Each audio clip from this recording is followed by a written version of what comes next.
मिस्र एक बहुत कदीम तहजीब है और ह्यूमन सिविलाइजेशन यहाँ से शुरू, मतलब क्रेडल ऑफ सिविलाइजेशन है। जैसे इराक की हम बात करते हैं, मिस्र की हम बात करते हैं, तो उनकी अपनी एंशंट हिस्ट्री में लातादाद डायनेस्टीज आई और वो सारा मामला। लेकिन हम ख़ास तौर पे फोकस करेंगे जनाब यूसुफ अलैहिस्सलाम से। And as we all know कि हज़रत याकूब अलैहिस्सलाम के जो 12 बेटे थे और हज़रत यूसुफ अलैहिस्सलाम को जेलसी की वजह से कुएं के अंदर फेंका गया और उनको ग़ुलाम बनाया गया और वो बिकते बिकाते ही एंडेड अप इन इजिप्ट। और उनकी वो एक तवील स्टोरी है, कुरान में बाकायदा सूरह यूसुफ के अंदर भी आप वो पढ़ सकते हैं, वो डिटेल्ड अकाउंट जो है उसके अंदर मौजूद है। हज़रत यूसुफ अलैहिस्सलाम अल्टीमेटली ही बिकेम अजीज़ मिस्र। वो उनको वो टाइटल मिला और वो एक तरह के मिनिस्टर थे, ही रोज टू बिकम मिनिस्टर। और उनकी जो औलाद है यानी बनी इसराइली, वो इजिप्ट में आए।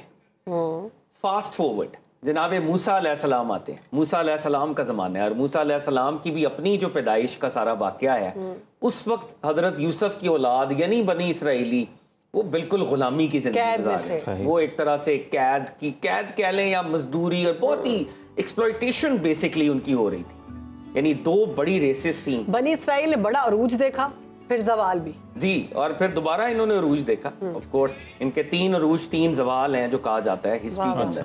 और नबी सल्लल्लाहु अलैहि वसल्लम की एक हदीस भी आपने फरमाया कि जिस तरह बनी इसराइल को 3 अरूज और 3 जवाल मिले थे, मुसलमानों के भी 3 अरूज और 3 जवाल हैं। तो अभी हमारा जवाल चल रहा है। हम अल्लाह से दुआ करते हैं हमारा तीसरा अरूज और फाइनल अरूज जिस पे इंशाअल्लाह कल्मिनेशन होगी, अल्लाह ताला उसको जल्द वो जाहिर हो। तो मैं अर्ज़ कर रहा था कि जनाब मूसा अलैहिस्सलाम उस वक्त कोर्ट एस्ट्रोलॉजर्स थे फ़ारो के, फ़िरौन के, और उन्होंने कहा कि बनी इसराइल में से एक लड़का पैदा होगा जो तुम्हारे तख्त को जो है ताराज करेगा। तो उसने सैंक्शन लगा दी कि बनी इसराइल के जितने बच्चे पैदा होंगे उनको पैदा होते ही मेल एयर्स को मार दिया जाए, कत्ल कर दिया जाए। और कुरान के अंदर जैसे इस वाक़े का तस्करा है, जनाब मूसा अलैहिस्सलाम की वालिदा को इंस्पिरेशन दी अल्लाह ने और कहा कि आप इनको जो है दरिया के सुपुर्द कर दें। उनको दरिया के सुपुर्द किया गया एक संदूक में डाल के, and he ended up in the palace of Pharaoh himself. और वहां पे फ़िरौन के वो पैलेस के अंदर पहुंचे और फ़िरौन के पैलेस में हजरत मूसा अलैहिस्सलाम की परवरिश हुई। यानी अल्लाह रब्बुल इज़्ज़त का ये एक इंटरेस्टिंग एक हिकमत कह लें, मंशा कह लें कि जिसने फ़िरौन को अल्टीमेटली अपरूट करना था, वो फ़िरौन ही के घर में पाला गया और उसको पाला। और जनाब आसिया के जैसे आप तस्करा कर रही हैं कि वो जनाब मूसा अलैहिस्सलाम की ब्लेसेड वाइफ थी, जिन्होंने जनाब मूसा अलैहिस्सलाम की मदर बन गई वो, और उन्होंने उनको, और वो फ़िरौन की बीवी थी और जनाब आसिया ने इस तरह से उनको रेज किया। और वे वाक़या ये भी हो ना, आग वाला और वो याकूत वाला। जी, इस तरह के वाक़यात भी हमें हिस्ट्री के अंदर बहुत से मिलते हैं। लेकिन अब आप हज़रत मूसा अलैहिस्सलाम जो कि मिस्र में थे, आप देखें कि इनकी 120 ईयर्स इनकी एज है। पहले 40 साल ही वाज अ प्रिंस, वो एक शहजादों की तरह उनकी ज़िंदगी गुजारी उन्होंने।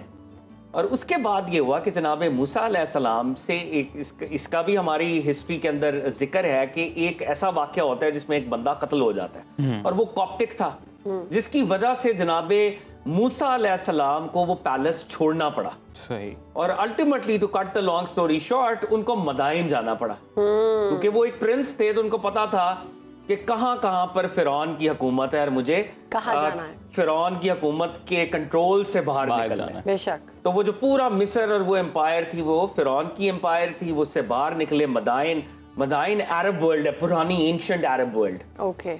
और यहाँ पर वो वाक़या होता है एक कुएं से पानी निकालने वाला। फिर वो अल्टीमेटली जनाब शुएब के पास उनकी मुलाकात होती है। जनाब शुएब की एक बेटी के साथ उनका निकाह होता है और वो सारी ज़िंदगी, तो वो मदाइन में कुछ अरसा इस तरह से रहते हैं। ठीक। अब वो जब उनकी शादी होती है तो वो अपनी मिसेस के साथ सहरा का सफ़र कर रहे हैं और गालिबन अब मिस्र की तरफ शायद वापस जाएंगे या वापस जाना था उन्होंने।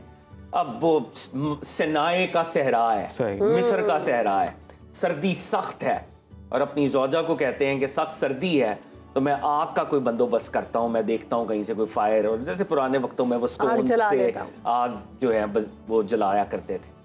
जनाब मूसा को दूर से एक जगह आग भड़कती हुई नज़र आती है और वो उस आग की तरफ चारों नाचार इनवेरेबली बढ़ते हैं।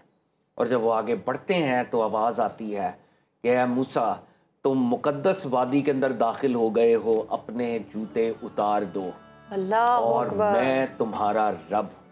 तो वो आग के शोलों से, वो बेरी का एक दरख्त था और सिनाई डेजर्ट के अंदर था, बेरी के उस पौधे को जलाया। और ये कुरानी ट्रेडिशन है जिसको हम ब्रिज करके आपके सामने रख रहे हैं। सुभान अल्लाह। तो अल्लाह रब्बुल इज़्ज़त की आवाज़ बिला तशबीह, अल्लाह की हिकमत के मुताबिक वो आवाज़ वहाँ से एमनेट हुई और जनाब मूसा अलैहिस्सलाम को जो है नबूवत का वो जो गिफ्ट है वहाँ से उसकी अनवेलिंग हुई और जनाब मूसा अलैहिस्सलाम नबूवत का।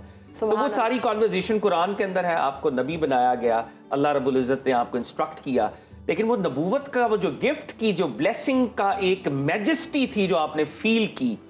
आपके इससे पहले सारे बाल दाढ़ी स्याह थी, सफेद हो गई, लेकिन आपके दाढ़ी और आपके बाल जो हैं वो सफेद हो गए। आप वापस तशरीफ लाए तो आपकी Mrs could not even recognise, तो उन्होंने फिर तारुफ करवाया और बताया कि मैं मूसा हूं और मुझे अल्लाह ताला ने मुंतखब किया है और मैं अल्लाह का नबी हूं। तो जनाब मूसा अलैहिस्सलाम यूं अब मिस्र में वापस आए। अच्छा, अब जब वो मिस्र में वापस आए तो अब he had to take on Pharaoh, और फ़ारो की जो ऑपरेशन थी, उनकी जो अग्रेशन थी, उसको उन्होंने टेक ऑन करना। परवरदिगार का हुक्म था, परवरदिगार का हुक्म था। और बनी इसराइल जो उनकी कौम थी, जनाब याकूब की औलाद, जनाब यूसुफ अलैहिस्सलाम की औलाद, उसको लिबरेट भी करना था।